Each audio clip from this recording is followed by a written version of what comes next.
오늘 하나님이 우리 모두에게 주신 말씀은 에스겔서 37장 1절로 3절입니다.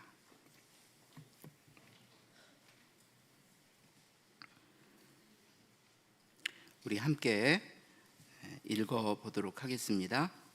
여호와께서 권능으로 내게 임재하시고 그의 영으로 나를 데리고 가서 골짜기 가운데 두셨는데 거기 뼈가 가득하더라.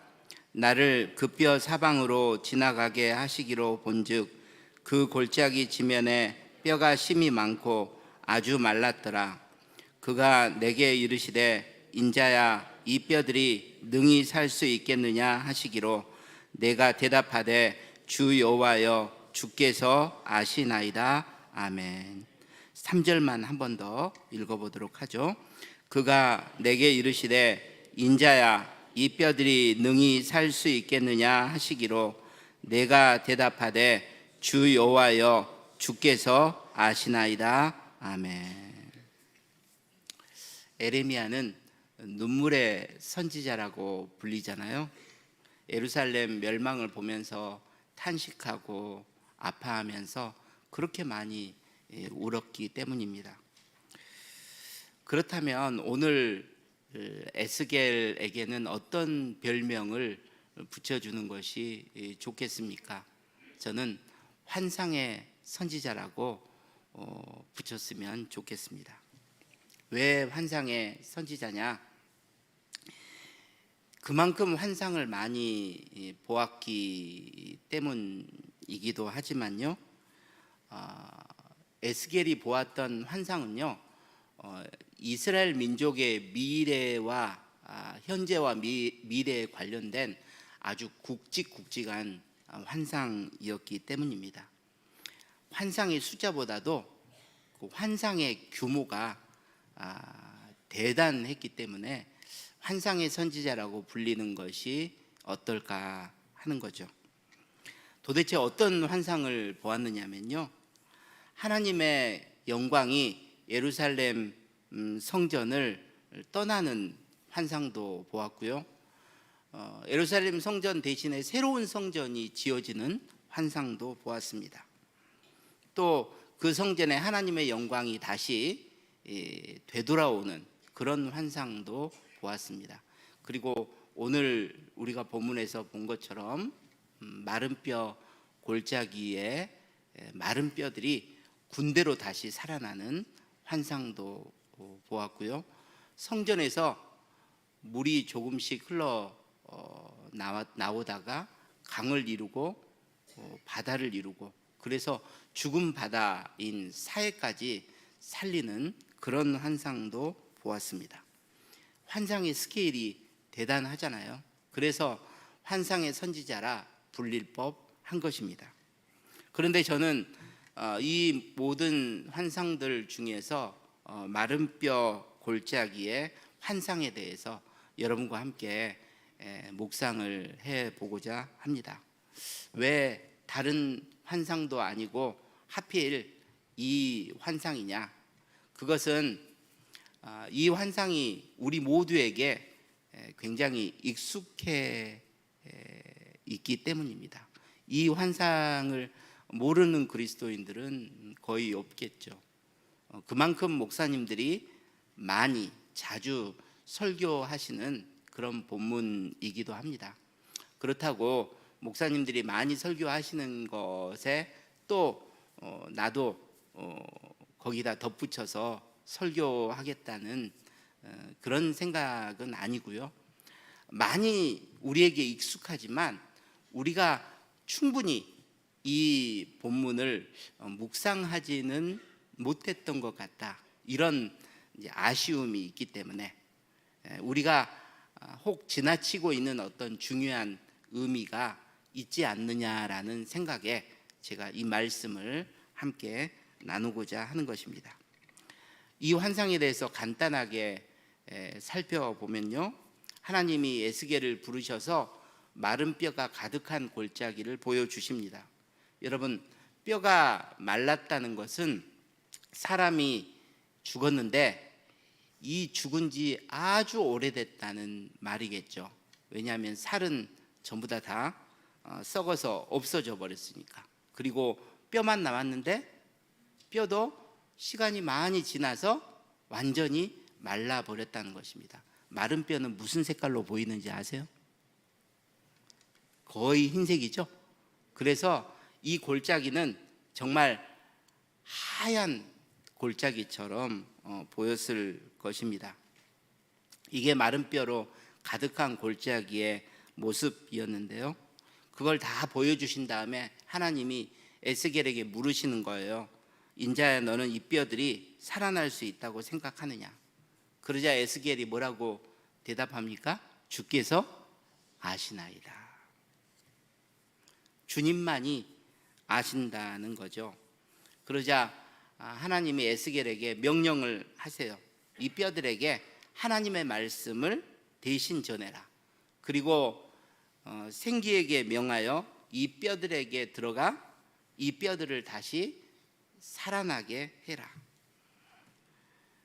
그랬더니 마른 뼈들이 서로 막 들어맞아서 연결이 되고요. 그 뼈에 힘줄이 생기고 살이 오르고 가죽이 덮이는 거예요. 그래서 그들이 벌떡 일어나 군대가 되는 것을 본 것입니다.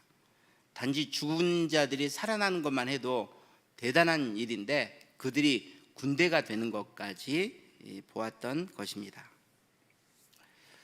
바로 이런 부분, 죽은 자가 살아나고 그리고 군대가 되고 하는 이런 부분 때문에 이 마른 뼈 환상은 성도들에게 굉장한 위로가 되는 그런 본문입니다.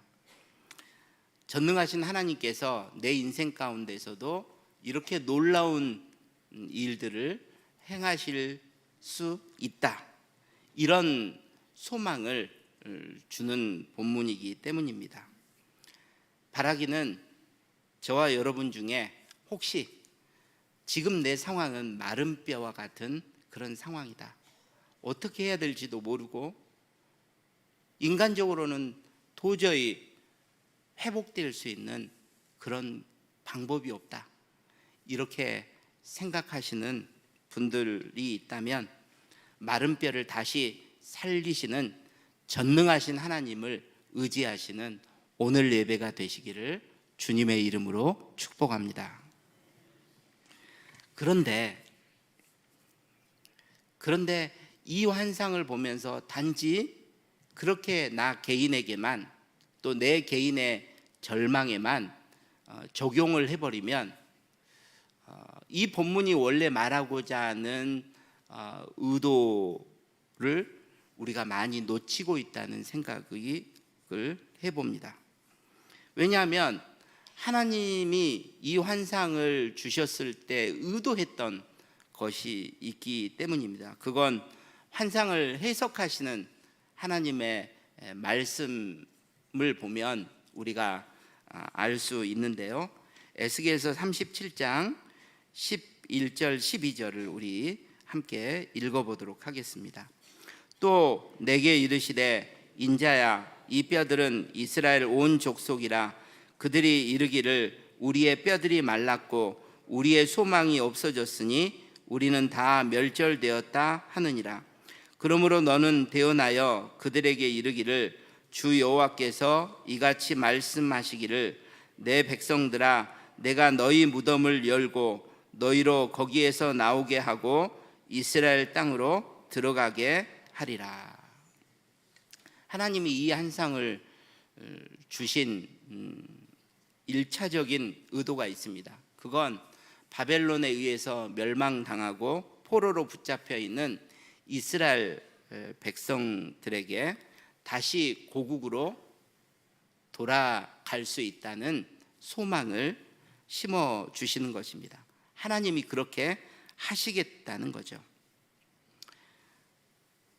그러므로 지금 하나님은 우리 각 개인에게 이 말씀을 주신 것이 아니라 이스라엘 민족을 놓고 이 말씀을 주셨다는 것을 우리가 염두에 둘 필요가 있는 거죠. 이스라엘 민족이 마른 뼈와 같다는 것입니다. 그 이스라엘을 하나님이 살리시겠다고 하시는 거고요. 그러니 하나님이 말씀하신 1차적인 의도는 이스라엘 민족에게 하신 것인데, 이것을 우리가 각 개인에게만 적용을 해서 나의 절망과 소망으로 우리가 해석을 해버린다면 그것은 뭔가 하나님의 의도가 축소된 느낌이 드는 것이라고 저는 생각합니다. 물론 이 환상을 개인적인 어떤 절망에다 적용하는 것이 틀렸다고 말씀드리는 것은 절대로 아니에요. 왜냐하면 마른 뼈를 살리신 전능하신 하나님, 그 하나님은 이스라엘 민족만 살리실 수 있는 분이 아니라 우리의 인생도, 우리의 자녀도, 우리의 가정도 살리실 수 있는 동일한 분이기 때문입니다. 여러분, 민족을 살리시는 하나님이 개인을 살리시지 못하겠습니까? 하나님은 마른 뼈와 같은 모든 인생도 살리실 수 있는 분이신 줄 믿습니다. 하지만 거듭 말씀드리고 싶은 것이, 이 마른 뼈 환상은 개인이 아니라 민족에게 하나님이 하신 말씀이라는 거죠. 그런 면에서 도대체 이스라엘 백성들이 마른 뼈와 같다는 것은 그들이 처한 어떤 현실을 두고 하는 말인지를 우리가 좀 더 묵상해 볼 필요가 있습니다. 아니, 목사님, 조금 전에 이스라엘 백성들이 나라를 잃어버리고 포로로 붙잡혀 왔다고 말씀하지 않으셨습니까? 그런 절망적인 상태가 마른 뼈의 의미 아닙니까? 저도 그렇게 생각을 합니다.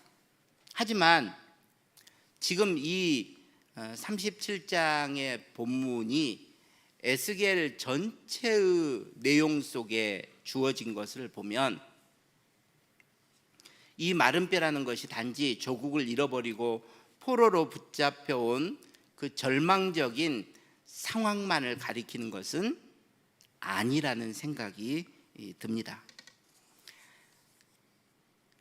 그것도 포함하면서 하나님과의 관계가 완전히 깨어져 버린 이스라엘의 영적인 상태를 두고 지금 하나님이 말씀하시는 것이라는 말입니다. 쉽게 설명하면 이런 거예요. 어떤 분이 사업에 실패를 했어요. 파산을 해가지고 모든 것을 잃어버렸습니다. 여러분, 이게 지금 마른 뼈와 같은 상황이 되는 거잖아요. 그런데 그분이 원래는 신앙생활을 잘 하셨던 분이에요. 근데 사업이 점점 잘 되니까 어느새 신앙이 뒷전이 돼가지고 나중에는 교회까지 떠나는 그런 일들이 일어난 것입니다. 그러고 나서 사업에 실패를 했어요. 만약 그것이 그분에 대한 전체적인 그런 모습이라면, 여러분, 그분이 겪고 있는 절망, 마른 뼈와 같은 절망은 단지 사업에 실패한 것뿐만 아니죠. 영적으로도 하나님과의 관계 속에서 지금 어려움이 생긴 것입니다. 그러니까 그분의 영적인 상태도 마른 뼈와 같다고 말할 수 있는 거죠.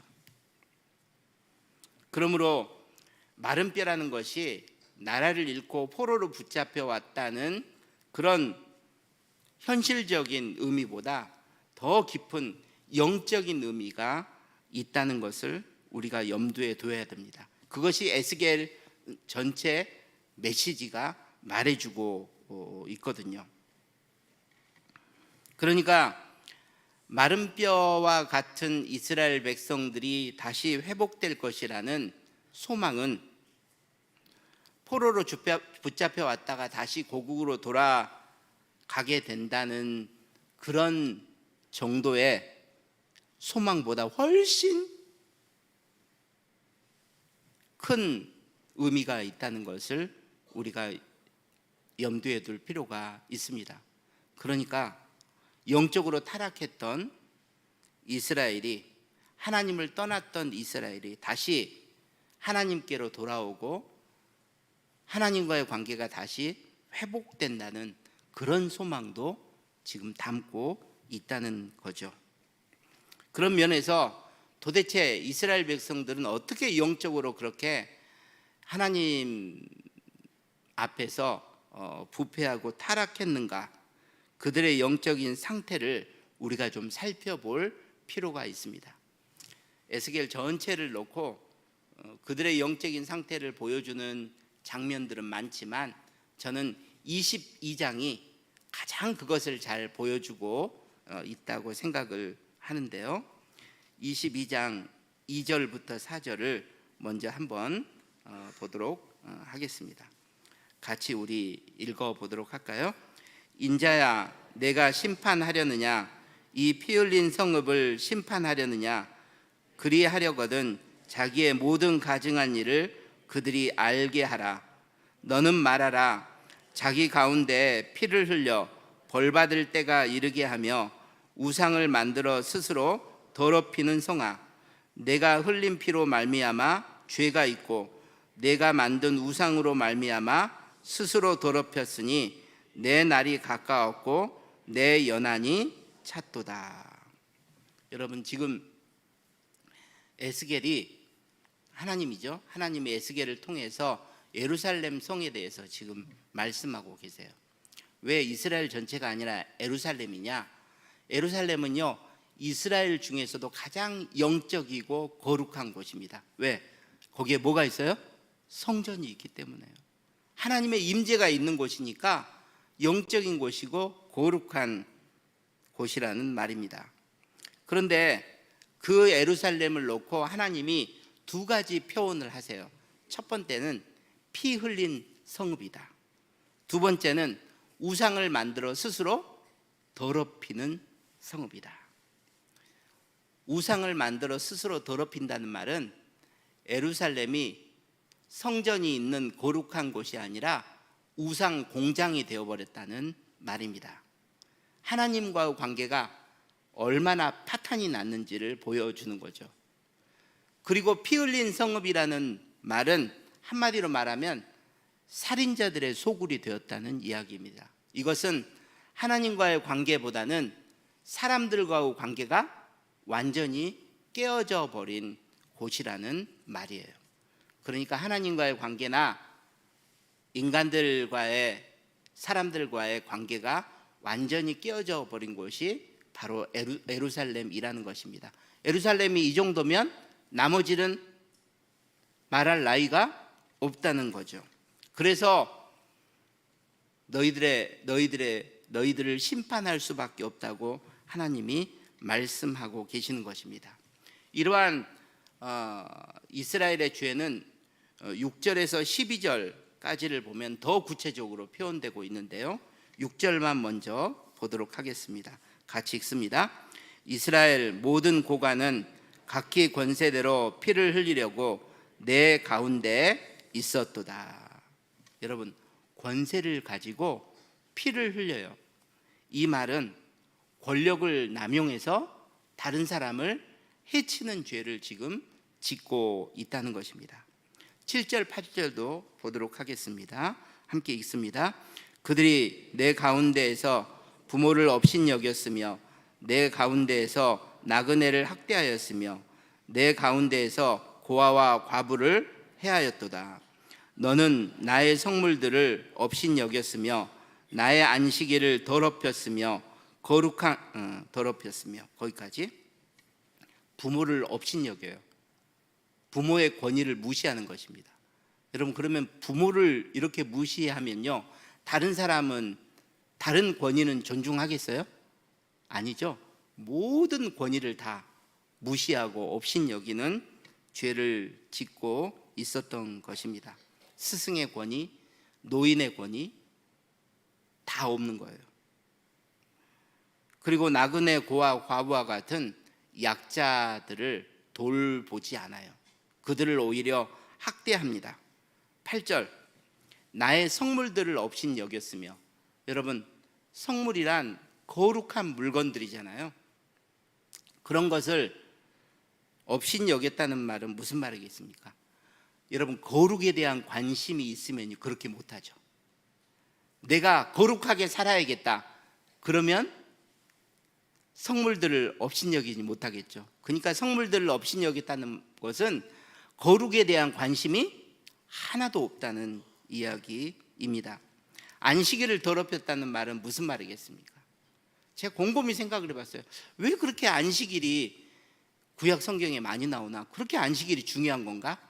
여러분, 안식일이 중요한 게요, 우리가 생각하는 그런 중요한 게 아니라는 제가 묵상이 됐어요.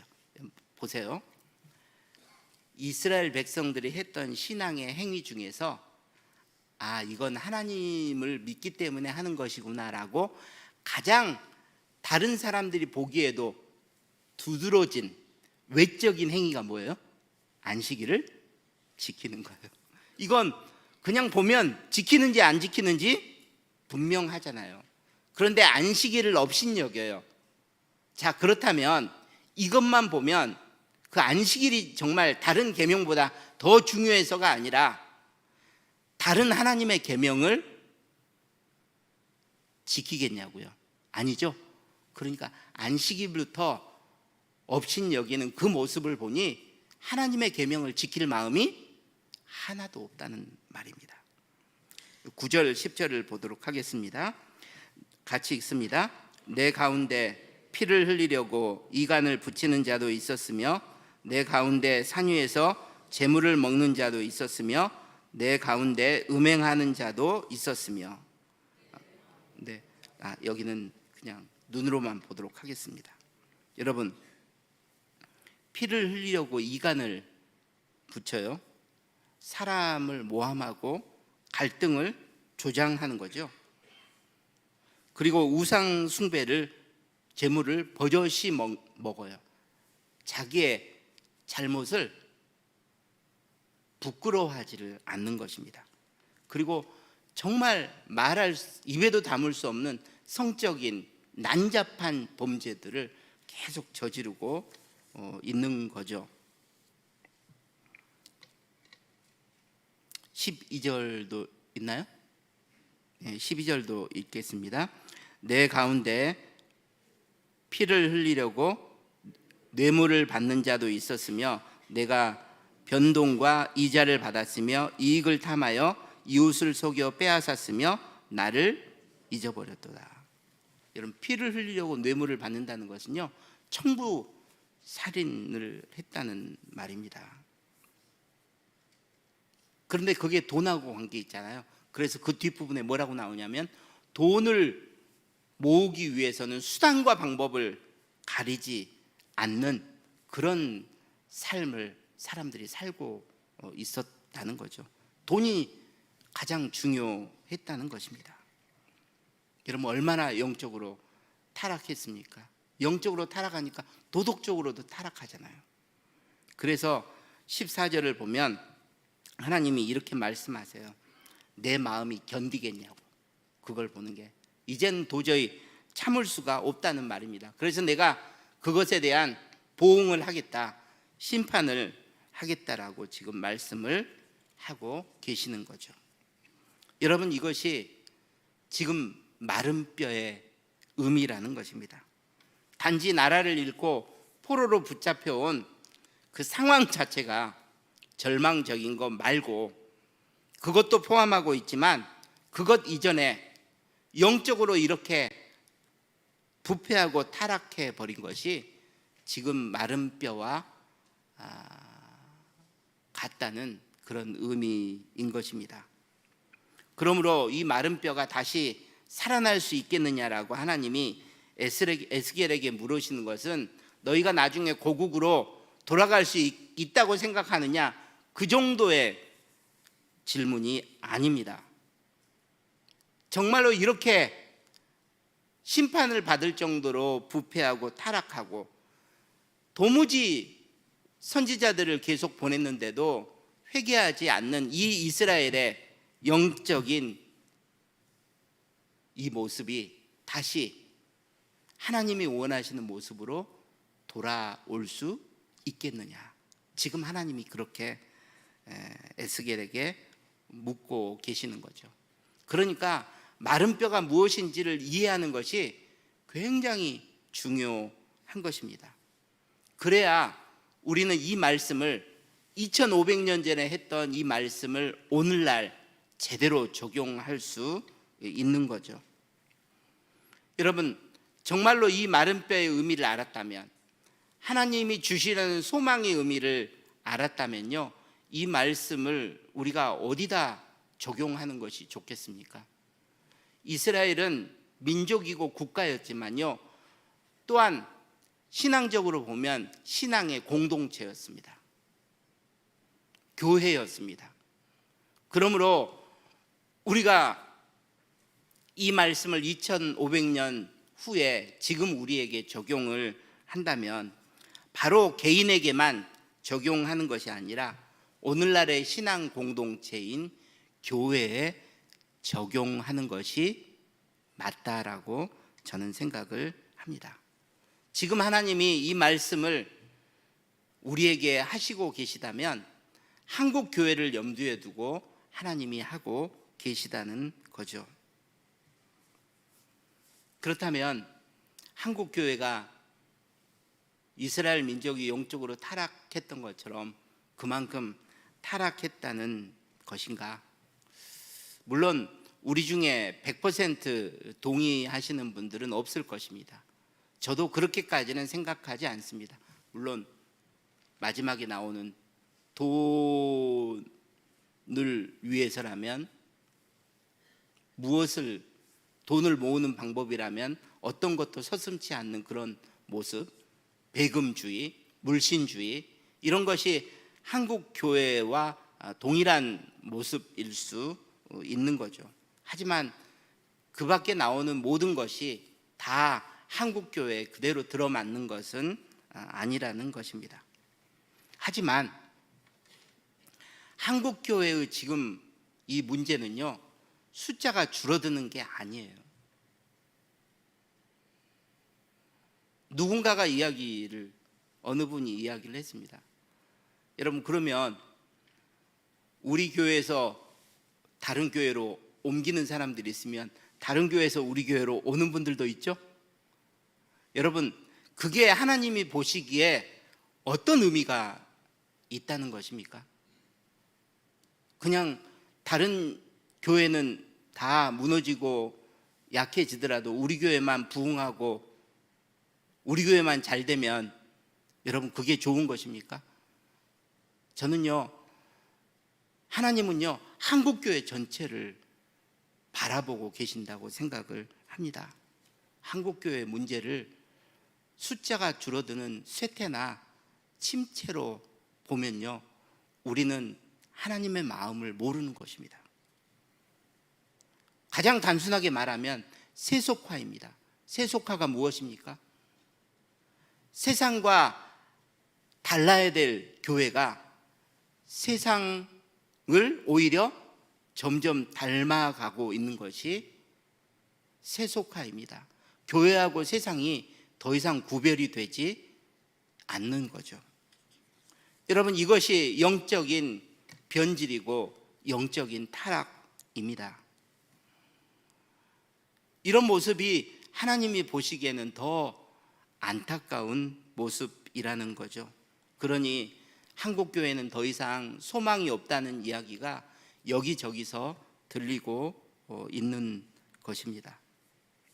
이런 면에서 하나님이 보실 때는 한국 교회가 마른 뼈와 같지 않겠습니까? 그렇기 때문에 이런 한국 교회의 모습을 하나님께서 우리에게 보여주시면서 에스겔에게 물으시는 것처럼 우리에게 묻고 계시는 것일 수 있는 거죠. 인자야, 너는 이 마른 뼈와 같은 한국 교회가 다시 살아날 수 있다고 생각하느냐? 여러분, 이런 질문에 우리는 어떻게 대답을 해야 합니까? 에스겔은 이렇게 대답을 했습니다. 주께서 아시나이다. 여러분, 에스겔이 왜 주께서 아시나이다 라고 대답을 했겠습니까? 주님만이 하실 수 있는 일이기 때문입니다.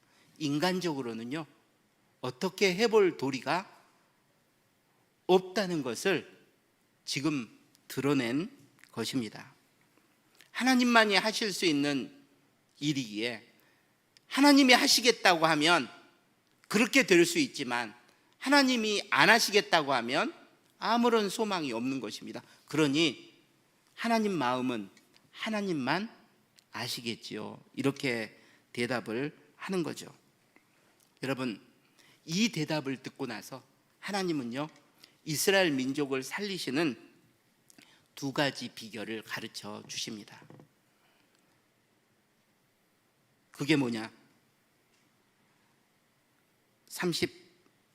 37장 4절 5절입니다. 우리 함께 읽어보도록 하겠습니다. 또 내게 이르시되 너는 이 모든 뼈에게 대언하여 이르기를 너희 마른 뼈들아 여호와의 말씀을 들을지어다. 주 여호와께서 이 뼈들에게 이같이 말씀하시기를 내가 생기를 너희에게 들어가게 하리니 너희가 살아나리라. 여러분, 하나님이 두 가지를 말씀하세요. 첫 번째는 이 뼈들로 하여금 하나님의 말씀을 뭐하라고요? 듣게 하라고요. 하나님의 말씀을 듣게 하라고 이야기하고 있습니다. 여러분, 이스라엘 민족이 다시 살아나려면요, 하나님의 말씀을 들어야 한다는 거죠.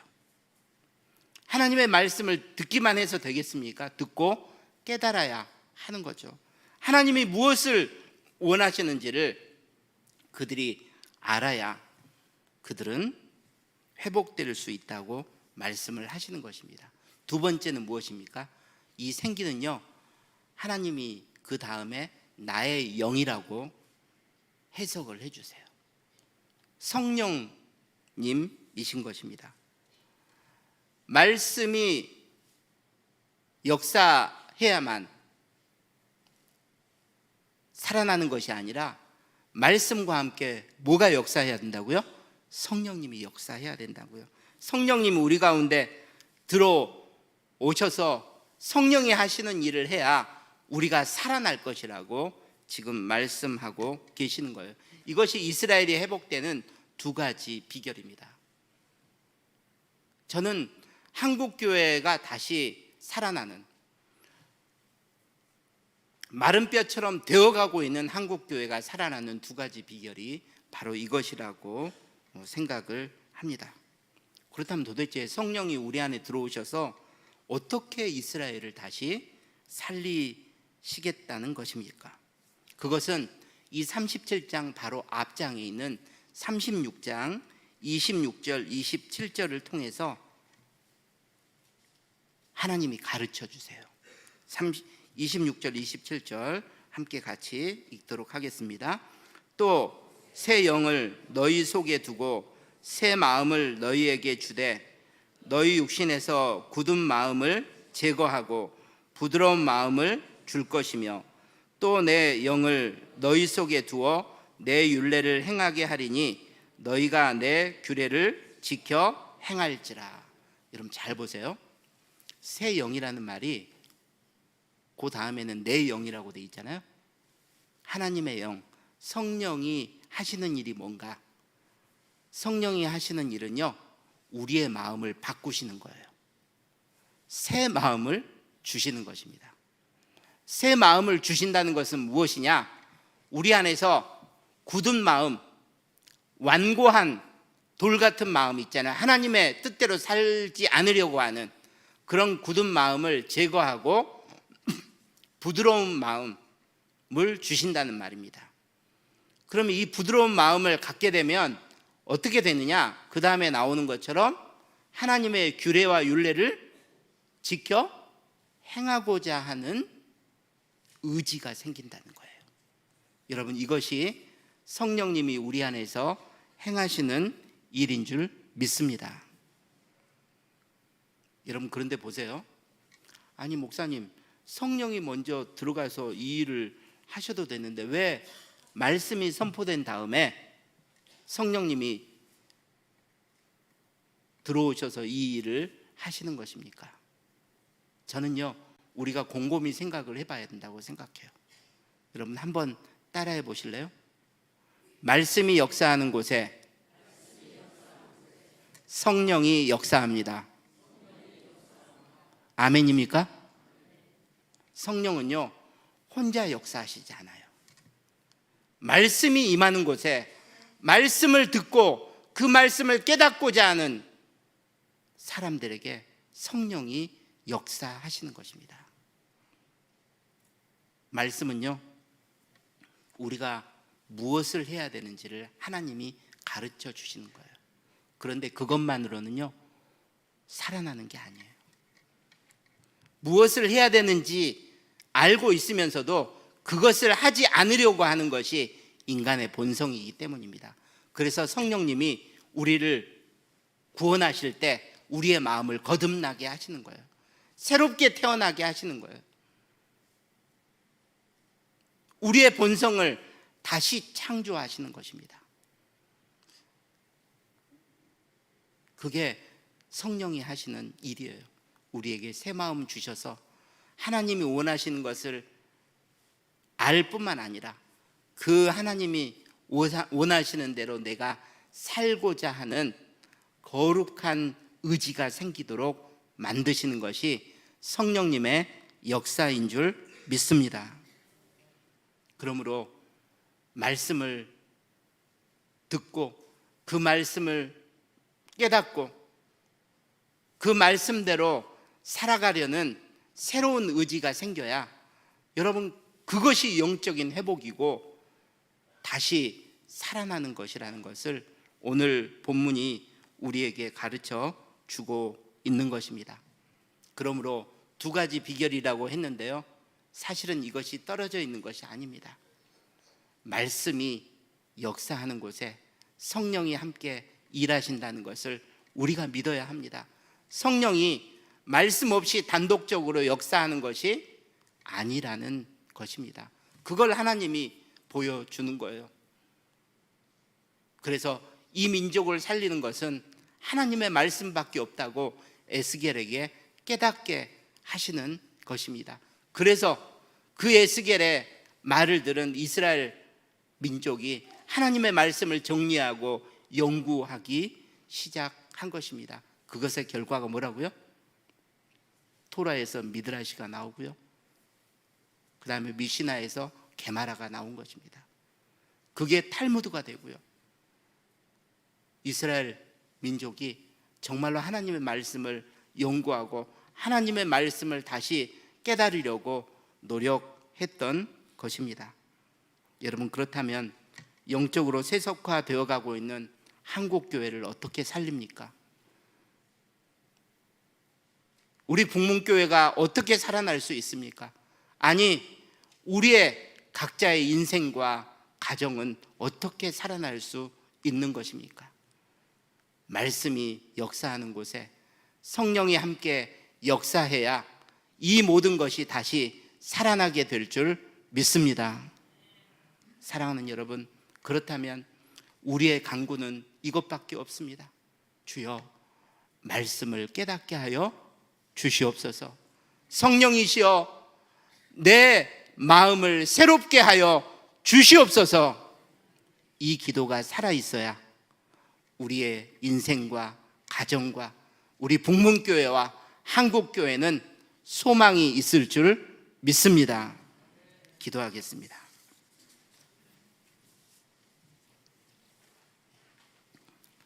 하나님, 마른 뼈가 무엇인지를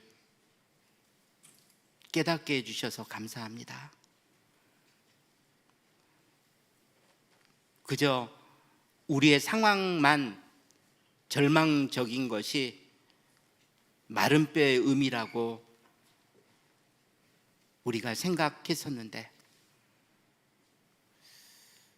그러한 상황적인 절망뿐만 아니라 영적으로 무너지고 변질되고 타락해 가고 있는 우리의 진짜 절망을 마른 뼈가 의미하고 있다는 것을 깨닫게 해주셔서 감사합니다. 주여, 이것이 다시 살아나는 유일한 길은 성령이 말씀으로 우리 가운데 역사하시는 것밖에 없사오니 주여, 우리의 갈망이 주여 말씀을 깨닫게 하옵소서. 성령으로 우리의 심령을 새롭게 하여 주시옵소서. 이 기도가 꼭 우리 안에서 터져 나올 수 있도록 주여 은혜를 베풀어 주시옵소서. 예수님 이름으로 기도하옵나이다. 아멘. 우리 연약한 부분에 손을 얹고 또 가슴에 손을 얹고 우리 기도하도록 하겠습니다. 하나님, 에스겔 37장에 이 환상이 그때에만 주어진 하나님의 메시지가 아니라 오늘날에도 우리에게 말씀하시는 영원하신 하나님의 말씀이라면, 하나님은 지금 한국교회와 우리 북문교회와 우리 성도들의 신앙에 영적인 부흥을 주시고자 하시는 줄 믿습니다. 우리의 영혼이 다시 살아나 정말로 하나님과 등거리에 있고 적당히 세상에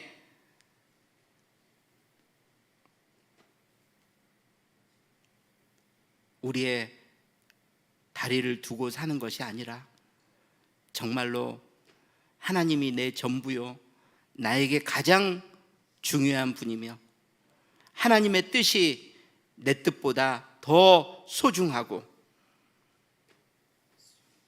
정말로 하나님이 내게 가장 가치 있는 보배라면 이 마음은 말씀을 통해서만 깨달을 수 있고 성령을 통해서만 그 말씀대로 살고자 하는 의지가 생기는 것이니 주여, 영적 부흥은 성령이 말씀을 통해서만 역사할 때 일어나는 줄 믿습니다. 우리 사랑하는 북문교회 안에 말씀의 부흥이 있게 하여 주시옵소서. 목회자들도 장로님들도 권사님들도 그저 성경 통독을 하라니까 어쩔 수 없이 따라서 하는 것이 아니라 말씀을 읽고 묵상하고 그 말씀 속에서 하나님의 놀라운 음성을 듣게 하여 주시옵소서. 주여, 우리의 사랑하는 자녀들을 어떻게 영적으로 다시 살릴 수 있나이까? 우리가 먼저 말씀 앞에 무릎 꿇고 그 말씀을 나의 뜻보다 더 존중히 여기는 모습 속에서 우리의 자녀들은 하나님이 정말로 살아계신 분이구나라는 것을 깨닫게 될 줄 믿습니다.